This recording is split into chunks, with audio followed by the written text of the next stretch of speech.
প্ৰয়োজনীয় ভিডিঅ' আৰু খবৰবোৰৰ বাবে মোৰ এই চেনেলটো ছাবস্ক্ৰাইব কৰিব লগতে বেল আইকনটো প্ৰেছ কৰিব।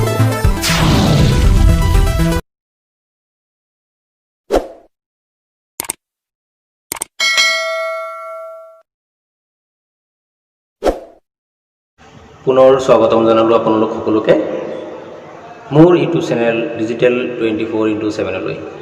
যিসকলে আজি নতুনকৈ এই চেনেলৰ ভিডিঅ' চাই আছে তেওঁলোকে এই চেনেলৰ প্ৰতিটো ভিডিঅ' সকলোতকৈ আগত পাবৰ কাৰণে তেওঁলোকে এই চেনেলটো ছাবস্ক্ৰাইব কৰি ল'ব আৰু ছাবস্ক্ৰাইব কৰিবৰ কাৰণে ৰঙা ছাবস্ক্ৰাইব বটনটো প্ৰেছ কৰি দিব আৰু নটিফিকেশ্যনবোৰ সোনকালে পাবৰ কাৰণে বা সকলোতকৈ আগত পাবৰ কাৰণে আপোনালোকে বেল আইকনটো প্ৰেছ কৰিব।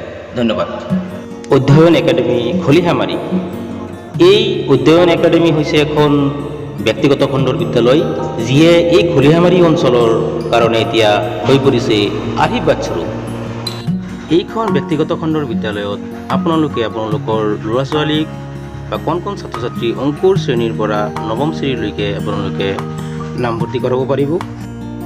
অশেষ চেষ্টা আৰু কষ্টৰ ফলত প্ৰতিষ্ঠাপক অধ্যক্ষ ইনামুল হুছেইন আৰু তেওঁৰ সহযোগীসকলে এটাদো অঞ্চলৰ এই দুখীয়া ৰাইজৰ উন্নয়নৰ হকে চিন্তা কৰি এই দুখীয়া আৰু পিছপৰা অঞ্চলৰ ৰাইজে তেওঁলোকৰ ভৱিষ্যত প্ৰজন্মৰ উচ্চ শিক্ষিত কৰাৰ কাৰণে ইনামুল হুছেইন জাকাৰিয়াই এইবাৰৰ পৰা তেওঁৰ বিদ্যালয়ত একাদশ শ্ৰেণীৰ পাঠদান আৰম্ভ কৰিব ওলাইছে।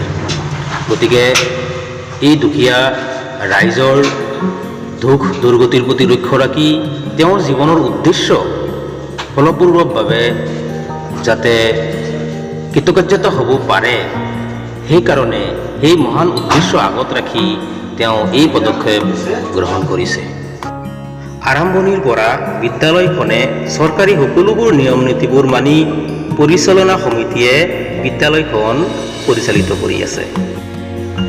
অতি দৰিদ্ৰ পৰিয়ালৰ ছাত্ৰ ছাত্ৰীৰ বাবে বিদ্যালয় পৰিচালনা সমিতিয়ে বিশেষ ৰেহাইৰ ব্যৱস্থা কৰি আহিছে। বিদ্যালয়খনে বিদ্যায়তনিক দিশৰ লগতে অবিদ্যায়তনিক দিশবোৰক সমানে গুৰুত্ব দি আহিছে। প্ৰশিক্ষণ ও অভিজ্ঞ সম্পন্ন প্ৰাপ্ত শিক্ষক শিক্ষয়িত্ৰীৰ দ্বাৰা পাঠদান, কম্পিউটাৰ শিক্ষা, স্পকেন ইংলিছ, NCC প্ৰশিক্ষণ, বৈজ্ঞানিক পাঠদান, স্কলাৰশ্বিপ পৰীক্ষা আদিৰ লগতে বিভিন্ন প্ৰতিযোগিতামূলক নাটক, গীত পৰিৱেশন, চিত্ৰাংকন, সজাগতাৰ ওপৰত বিভিন্ন অনুষ্ঠান পৰিৱেশন, শিক্ষামূলক ভ্ৰমণ, বনভোজ, অতিথি আৰু বিশিষ্ট শিক্ষাবিদসকলৰ দ্বাৰা ছাত্ৰ ছাত্ৰী ও অভিভাৱকসকলৰ লগত আলোচনা সভা আদি সময়ে সময়ে আয়োজন কৰি আহিছে। সংখ্যালঘু অধ্যুষিত এই অঞ্চলৰ নৱপ্ৰজন্মৰ আদৰ্শস্বৰূপ এইখন বিদ্যালয়ৰ অধ্যক্ষ সকলোৰে প্ৰিয় ইনামুল হুছেইনক বিভিন্ন মহলৰ লগতে বিভাগীয় ফালৰ পৰা বিভিন্ন সময়ত শুভেচ্ছা ও অভিনন্দন জ্ঞাপন কৰি আহিছে।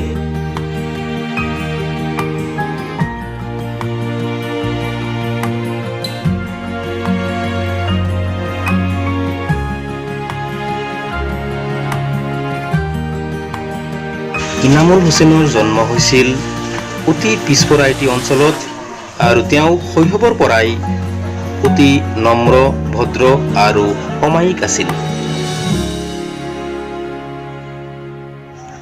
তেওঁ শৈশৱৰ পৰাই অতি সহজ সৰল আছিল আৰু সৰুৰে পৰাই তেওঁ ৰাইজৰ সেৱা প্ৰতি দুখীয়া ছাত্ৰ ছাত্ৰীৰ সকলৰ বিভিন্ন দিশত সহায় সহযোগিতা আগবঢ়াই ভাল পাইছিল। সেই উদ্দেশ্য আগত ৰাখি স্নাতক বিজ্ঞান শাখাত সফলতাৰে সম্পূৰ্ণ কৰি ৰাইজৰ সেৱা আৰু পিছপৰা অঞ্চলৰ উন্নয়নৰ উদ্দেশ্য আগত ৰাখি এই পবিত্ৰ সেৱা আৰম্ভ কৰিছিল।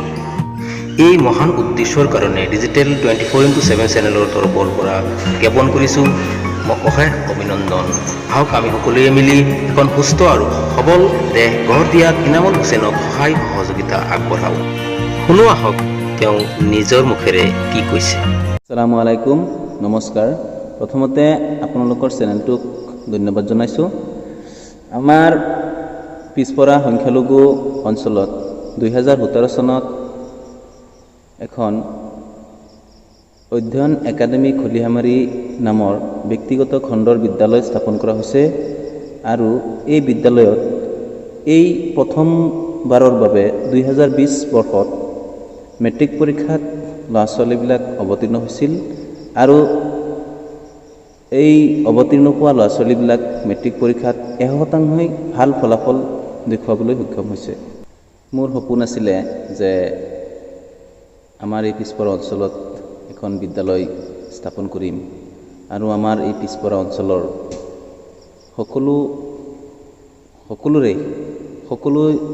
ছাত্ৰ ছাত্ৰীসকল যাতে ভাল ফলাফল দেখুৱাব পাৰে, সমাজখন ভাল দিশলৈ আগুৱাই নিব পাৰে আৰু সমাজখনত সুশিক্ষিত আহি পৰে, কুসংস্কাৰ দূৰ হয়, তাৰে সপোন আছিলে মোৰ। আৰু আজি এই সপোন আপোনালোকৰ আশীৰ্বাদত আজি মোৰ সপোন সফল হৈছে বুলি মই ভাবোঁ। প্ৰথমতে মোৰ মা দেউতাক মই ধন্যবাদ জনাইছোঁ। মোৰ মা দেউতাই মোক বহুত কষ্ট কৰি আজি শিক্ষাৰ পোহৰলৈ আনিছে, যাৰ বাবে আজি মই সমাজত অলপ কিঞ্চিত পৰিমাণৰ হ'লেও কাম কৰিব পাৰিছোঁ। আৰু লগতে আমাৰ শিক্ষাগুৰুসকল যিসকলে আমাক উপযুক্ত শিক্ষা দিছে, আমাৰ সমাজখন কেনেকৈ আগুৱাই যাব তাৰ বিষয়ে আমাক সদায় সজাগ কৰি দিছে, তেখেতক মই ধন্যবাদ জনাইছোঁ।